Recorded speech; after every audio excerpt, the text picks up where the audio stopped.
Bonjour à tous, j'espère que vous allez bien. Après des semaines d'attente, la deuxième bande-annonce de Jurassic World Rebirth est enfin sortie et il est temps d'en faire l'analyse. Et donc, commençons. Donc, la bande-annonce commence avec le labo sur la mystérieuse île, donc le site C comme les fans le surnomment, à l'époque où il était encore en activité.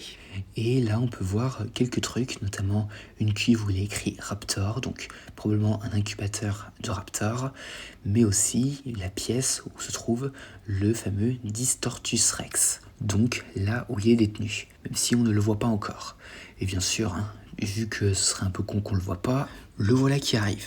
En effet, dans le labo, une urgence se déclenche. Et on peut d'ailleurs entendre des coups de feu et des cris. Donc il semblerait ici que InGen ait tenté d'éliminer le T-Rex à ce moment-là, mais évidemment, ça ne s'est pas passé comme prévu. Et donc ensuite, nous pouvons voir la pièce en verre où se trouve normalement le T-Rex, éclairée par de la lumière rouge, avec de la fumée qui en sortent. Deux techniciens sortent de la cage rapidement, cependant, l'un d'entre eux n'est pas assez rapide et se retrouve enfermé, et le T-Rex le dévore.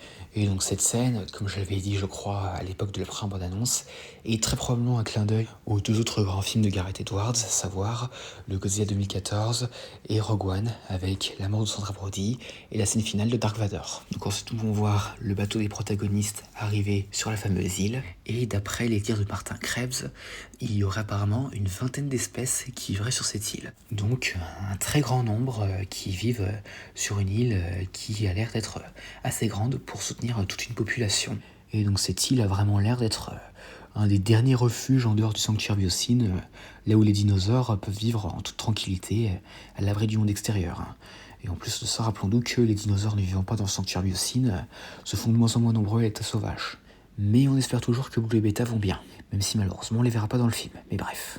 Et donc ensuite, nous voyons nos protagonistes entrer dans le labo, et on peut voir une autre de ces cuves du même style de celle où il y avait le Raptor mort à deux têtes dans le premier trailer, sauf que cette fois-ci le contenu n'est pas le Raptor à deux têtes, mais un mutadon, donc le deuxième mutant de ce film. Et on peut le voir, ce mutadon, il est raté comme le Raptor à deux têtes, car en effet, on peut voir que lui aussi, il a deux têtes, et en plus de ça, il a l'air très mal formé. Et en même temps, on entend Zora Bennett dire que les propriétaires du parc, ils faisaient des expériences, et que les pires dinosaures y ont été laissés ici, rejoignant ainsi l'idée comme quoi tous les dinosaures de l'île sont des produits défectueux.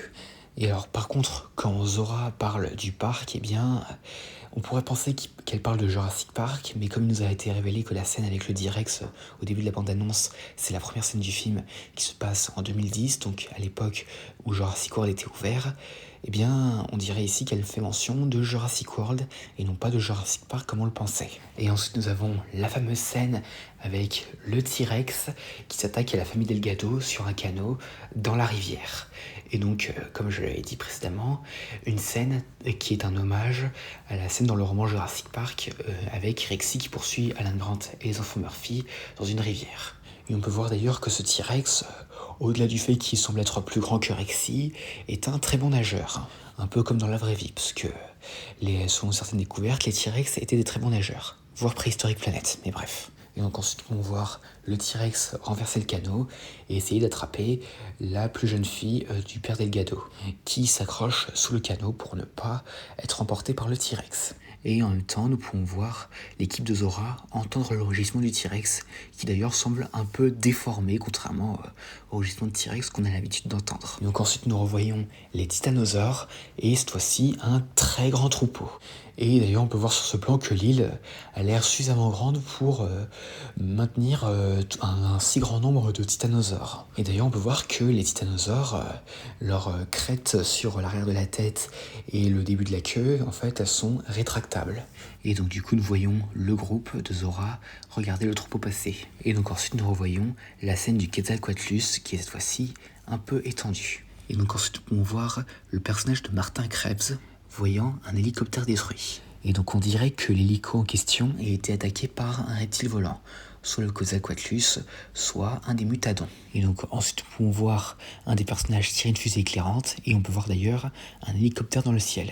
Il semblerait ici que nous approchons de la fin du film à ce moment-là, au moment où les héros vont être évacués, avant bien sûr de tomber sur le T-Rex pour certainement la dernière confrontation. Et donc ensuite on peut voir la petite fille Delgado qui porte dans son sac un nouveau dinosaure. Et il s'agit ici non pas d'un Microceratus, mais d'un Aquilops. Et cet Aquilops en question semble avoir très peur. Et en effet, on peut voir ce qui lui fait peur, le Direx, qui passe dans la brume derrière Henry Loomis. Et donc ensuite, on pourra voir Duncan Kincaid attirer le Direx et qui s'apprête au passage certainement à le dévorer. Et cela est renforcé dans le plan d'après, avec Duncan qui semble être coincé, avec le Direx qui s'approche en rugissant. Ce qui nous permet d'avoir un meilleur aperçu de sa tête. Et d'ailleurs, on peut voir que si on enlève la partie de la tête bombée tirée du xénomorphe, il a vraiment la tête d'un T-Rex. Et donc ensuite, on peut voir le groupe de Zora avec la famille Delgado, avec Duncan qui dit « on va vous protéger ». Donc il semblerait ici que ce soit la rencontre avec la famille Delgado. Donc ensuite, on va voir le groupe dans un endroit où il y a le courant qui se réallume. Et nous voyons ensuite un mutadon qui tente de les attaquer. Et donc on peut voir que c'est bien un mélange entre un ptérosaure et un raptor. Donc des pattes de raptor, des ailes de ptérosaure et une tête qui est un peu triangulaire. Enfin voilà quoi.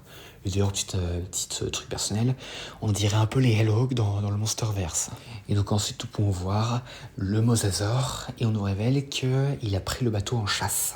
Et donc du coup, le mosasaure poursuit le navire en question et l'endommage, alors qu'il s'apprête certainement à le faire s'écraser. Et ensuite, nous pouvons voir le mosasaure qui dévore presque Zora Bennett, qui en même temps essaye un peu de lui injecter son fameux projectile, qui semble être un fusil pour récolter l'ADN.